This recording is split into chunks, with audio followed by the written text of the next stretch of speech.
Okay, dear students, today we'll be discussing on combination of pyramid and square-based cuboid. Square-based cuboid.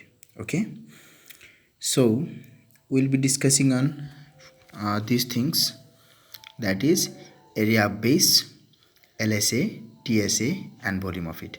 Because in exam, SE exam, the question is asked from LSA, TSA, and volume. Okay. To make good concept, I have used their base area as well. So what is LSA? What is LSA, you think? Means area of the solid, yes, area of the figure excluding the base area, this one. Okay, what is the base in this figure? This one, na? This one is the base on which the figure is standing. Let me talk in Nepali. Base भनेको के हो? जसमाथि यो चित्र उभिएको देखिन्छ, okay न? यो तल्लोवाला, ठीक छ? यो हाम्रो के हो त? बेस हो, ठीक छ? यदि हामी एलएसए निकाल्यौं भने यो टोटल फिगरको हामी क्षेत्रफल निकाल्छौं, एरिया निकाल्छौं, एक्सेप्ट हामी त्यसमा एड चाहिँ के नगर्ने भन्दाखेरि चाहिँ यो बेस एरिया एड नगर्ने, एक्सेप्ट बेस एरिया जुन हाम्रो फिगर रहन्छ, जुन हाम्रो एरिया रहन्छ, त्यो हाम्रो के हो त? एलएसए हो, ठीक छ? यदि टीएसए को कुरा गर्ने हो भने यो फिगरको टोटल सर्फेस एरिया हैन, सबै यो तलको बेस एरिया पनि हामीलाई त्यसमा जोड्नु पर्ने हुन्छ, ठीक छ नि? त्यसपछि त्यो त्यहाँ चाहिँ के निस्किने हो त? टीएसए निक्लिने हो। यदि भोल्युम निकाल्न खोज्यौं भने भोल्युममा सिम्पली भोल्युम अफ क्युबोइड जोड्छौं र भोल्युम अफ हामी के जोड्दिने हो त? पिरामिड। भोल्युममा के गर्नु पर्दैन, दुईटा चित्र जुन दुईटा फिगर या दुईटा यो क्युबोइड या कुनै पनि चीज दुईटा हामी जुन जोइन गर्छौं त्यसको सिम्पल भोल्युमको एडिसन हुन्छ त्यो फिगरको भोल्युम, ठीक छ नि? यहाँ हाम्रो जेनरलाइजेसन यो सोलिडमा के छ कि यो क्युबोइडको हाइट h1 हो है, यो चाहिँ हाम्रो पिरामिडको हाइट h2 हो र total height of the solid भनेर हामी के मानेको छौं त? h मानिरहेका छौं, ठीक छ? ओके, यहाँ मैले लेखिदिरहेको छु, हेर्न सकिन्छ। एलएसए भनेको area of figure excluding the base area, TSA means area of figure including the base area, and volume means volume of cuboid plus volume of pyramid, ठीक छ नि? यति आइडिया भएपछि हामी सोल्युसन गर्न सक्छौं, ठीक छ नि? एलएसएमा हामी बेस एरियालाई राख्नु हुँदैन, ठीक छ?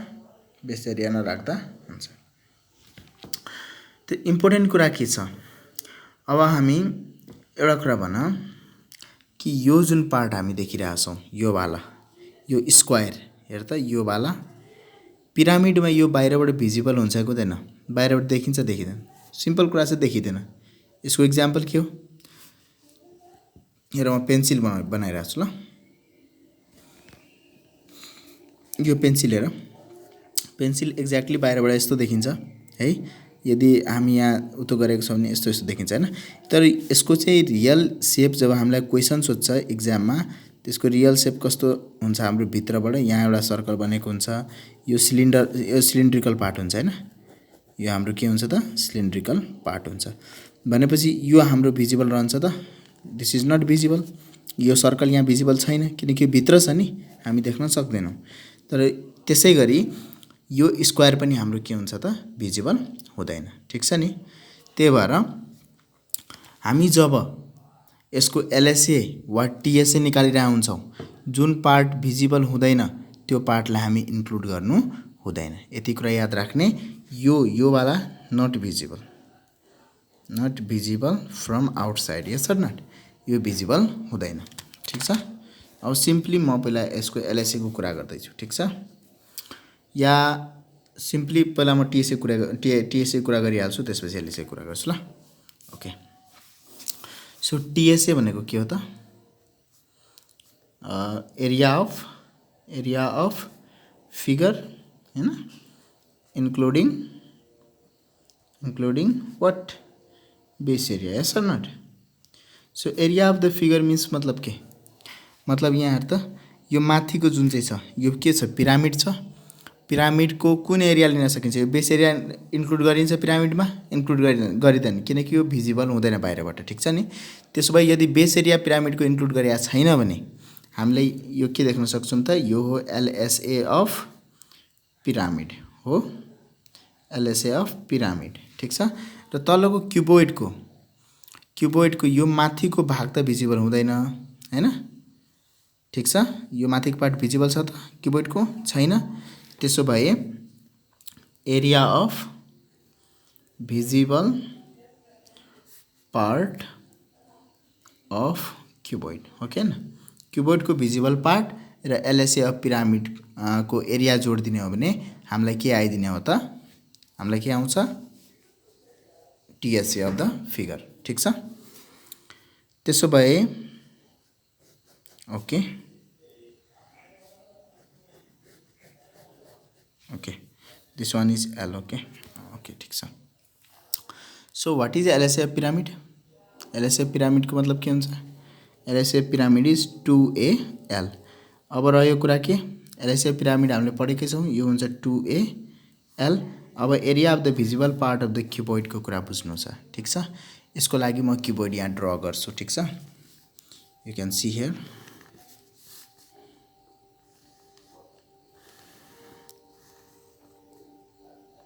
Okay you can see it over here।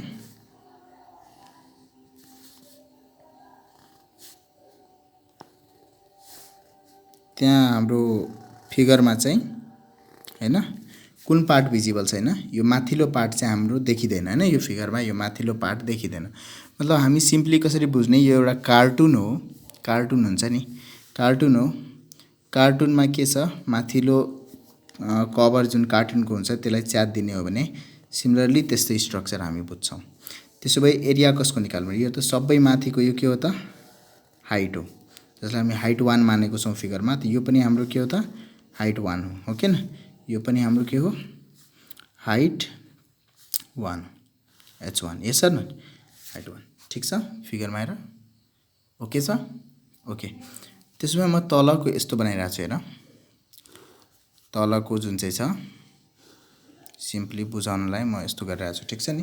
तलको यो स्क्वायर बेस्ड मिन्स यो साइड ए हो भने यो साइड पनि ए हो, यो साइड पनि ए हो र यो साइड पनि ए हो, किनकि यो स्क्वायर बेस्ड क्युब हो, क्युबोइड हो।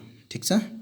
अनि यो साइड हेर त, अरू यो चार्टै यसको चार्टै साइडमा हो के, यसको चार्टै साइडमा, यो साइडमा पनि एउटा माथितिर जोडेको छ, यो साइडमा पनि माथितिर जोडेको छ, यो साइडमा सबै साइडमा माथि। त्यसमा म यसलाई जनरल फिगर यस्तो बनाइदिन्छु, सबै साइडमा जोडेको छ के न। यता हल्का यता पनि जोडेको छ। सो म यसलाई यस्तो गरिदिन्छु ल। सो यो सबै हाइट हो हैन, H1, यो पनि H1 हैन, यो पनि H1, यो पनि H1, यो पनि H1, सबै साइडमा के छ? H1 हाइटको छ। यो पनि H1, सबै हाइट H1 हो के न। अब भन्नु त यो फिगर, यो रेक्टेंगलको एरिया के हुन्छ? लेन्थ इन्टु ब्रेथ, या लेन्थ इन्टु ब्रेथ, त A इन्टु H1। यो साइड पनि के हुन्छ? A into H1। यो साइड पनि के हुन्छ? A into H1। र यो साइड पनि के हुन्छ? A into H1। ठिक छ। सबै यो चार्टै कुनाको जुन साइड छ सबैको एरिया के हो त? A into H1। र भित्रको एरिया हेर त, यो रेक्टेंगलको एरिया हेर त, यो रेक्टेंगलको एरिया के हुन्छ? Length into breadth, A into A, यो भयो A इन्टु A यानि A स्क्वायर। त यो माथिल्लो पार्ट छैन नि त, यो माथिल्लो पार्टले मैले केयर पनि गरेको छैन यो फिगरमा। ठिक छ। यो एउटा यो भयो तलको र चारवटा साइडमा चारवटा यो वाला 1 2, एक यो साइड, अर्को त्यो साइड, अर्को यो साइड, अर्को यो साइड, चारवटा फिगर। ठिक छ। 1 2 3 4। ठिक छ। त यो फिगरको एरिया कति भयो त? एरिया हेर त, यो फिगरको एरिया हो कतिवटा? A इन्टु H1 छ, एकवटा दुईवटा तीनवटा चारवटा, त चारवटा AH1 भयो प्लस बिचको A स्क्वायर। ठिक छ। यहाँ जोडिदिने हो 4AH1 plus A square.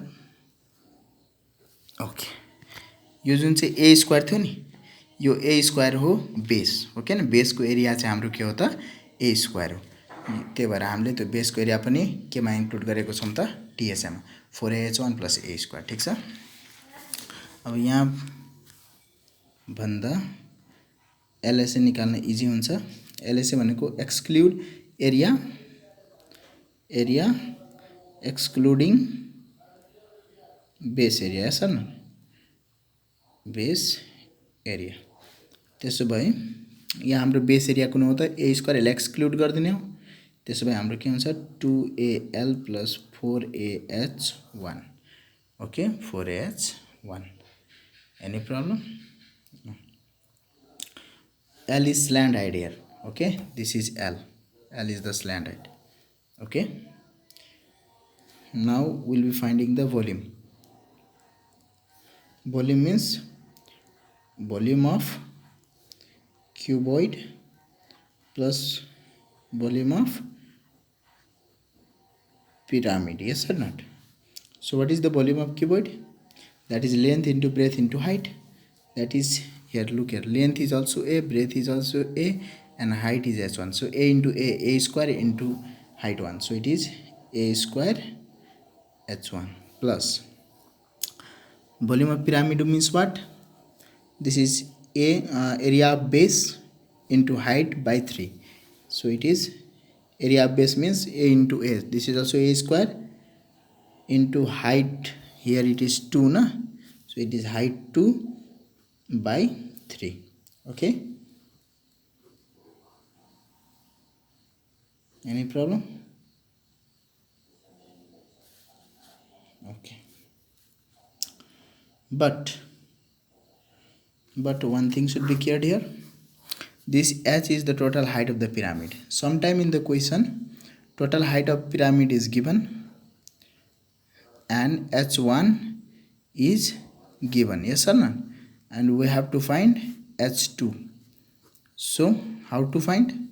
We means this h, total h means this is h1, this is h1 plus h2, yes or not, total height means h1 plus h2. So h1 plus h2. So if h1 is given and h2 is to find, so h2 लाई हामी एक साइडमा राख्छौँ, h1 लाई यता लगिदिने हो. h minus h1 भनेपछि हाम्रो के हुन्छ, h2 हुन्छ, ओके न. या यदि h1 निकाल्नु पर्ने भने के गर्ने, h1 निकाल्नु पर्ने भने के गर्ने, h1 यो साइडमा h2 लाई यता ल्याइदिने, h minus h2, ओके न. जुन निकाल्नु पर्ने त्यो यहाँबाट निकाल्दिने, okay. So this is all about the combination of the pyramid with what? Square based cuboid. Okay, very important. This one is also asked in the examination. Okay, यति भएपछि पुग्छ क्या हामीलाई है.